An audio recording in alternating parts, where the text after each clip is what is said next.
This story was told to me by a Mongolian friend about his grandfather, Batsaikhan, who had a strange encounter while hunting in the sacred Altai Mountains in eastern Mongolian. This is the Mongols' sacred mountain where ancient graves are found and ghostly warriors still roam the valleys while other creatures roam the mountain paths. You are often told to stay on the trail and don't seek shelters in caves or unknown places because there are things there that will be upset at your presence. In the early autumn of 1966, 5 Mongolian hunters and their pack horses rode deep into the mountains, following old game trails that twisted above the tree line. The air was thin, sharp with pine and cold stone. Snow clung to the shaded slopes, even though winter has not fully come. They were hunting Siberian red deer, huge stags that moved like ghosts through the high valleys. Each man rode a sturdy stepped horse. Slung across their backs were Soviet Mosin-Nagant rifles, scarred from years of use, simple weapons, reliable, heavy. The oldest among them was Erdinan, a man whose beard has gone white before his hair. He has hunted these mountains since childhood. By dusk, they set up camp on a high basin surrounded by broken rocks, steep ridge lines, and a tranquil lake. No villages, no trails, just wind and stone. That night, the fire burned low and steady. Then they heard it. The sound came from far above them, high on the slope. It was not a howl, not a wolf, not wind. It was deep and uneven, like breathing forced through a large barrel chest. A long, rising sound that ended in a low, clicking exhaust. One younger man reached for his rifle. Erdinan raised his hand to stop him. Erdinan then said, "I have not heard that sound before." That alone was enough to send chills through them. The sound came again, closer this time, then stopped abruptly, as if whatever made it had realized it has made its point and left. No one slept well that night. On the second day, at first light, they mounted up and split apart, riding separate ridges to scout the valleys below. The horses were restless, rolling their eyes and snorting at shadows. Batsaikhan, being one of the hunters with sharper eyes, rode along a narrow game trail higher above the rest. His job was to spot and signal to the others.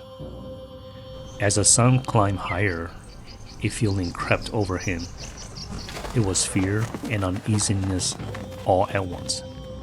He felt watched, like a prey being followed and hunted, not from behind, but from above, as if something moved parallel to him through the rocks. When his horse moved, it matches his pace. When the horse stopped, it stopped too. Just a slight delay, enough for Batsaikhan to distinguish that there were footsteps from above. He never saw it, but when he dismounted to let his horse drink, he noticed footprints near a boulder. Bare, wide, too deep and large for a man. And what man would walk barefooted up in the mountains like this? That evening, he told no one, as he did not want to ruin their hunt. On the third day, near midday, Batsaikhan spotted a large stag across a wide valley, massive antlers moving slowly between pine trees. He measured the distance by instinct, about 200 yards. He quietly dismounted, rested the Mosin-Nagant rifle on a rock, and steadied his breathing. The rifle kicked hard when he fired, the crack echoing across the valley. The deer dropped cleanly. Relief surged through him. A perfect shot. As he stood, smiling, he saw movement near the fallen stag. Someone stepped out from behind a formation of rocks. At first, he thought it was one of the other hunters coming from the flank, but something was wrong. The figure was taller. Its arms swung too low. It moved without hurrying. Then it lifted the deer. Not dragged, lifted. The stag's legs dangled uselessly as the thing turned its head toward Batsaikhan. Its face was flat, dark, and human in shape, but the eyes were wrong. Too calm, too aware. Covered in dark hair, it carried the deer as if it waited nothing, then stepped back into the rocks. It was gone. Batsaikhan did not shout. He did not fire. He froze in fear, and the image of that thing holding the deer kept playing over and over again in his mind. When he heard footsteps from behind him, he shook himself loose from the paralyzing fear. It was Erdina, and he looked concerned. The old man didn't say anything or ask him any questions, for he realized how serious the situation could be. Batsaikhan noticed that Erdina was looking at him in a confused and bewildered way, for Batsaikhan had wetted himself and didn't even notice it. The old man helped him clean up, but Batsaikhan wouldn't let go of his rifle. He gripped it so hard that his knuckles were white. After a while, he calmed down and was helped back onto his horse. They rode hard back to camp. That evening, Batsaikhan told the others what happened to him and what he saw. There was silence. Erdina closed his eyes and nodded once. Almas, the old man said. That night, they did not light a fire outside. They tied the horses close and sat with rifles across their knees. Stones shift on the slope above them. Slow, deliberate movements. Something circled the camp. Once from the darkness, it made a rough sound.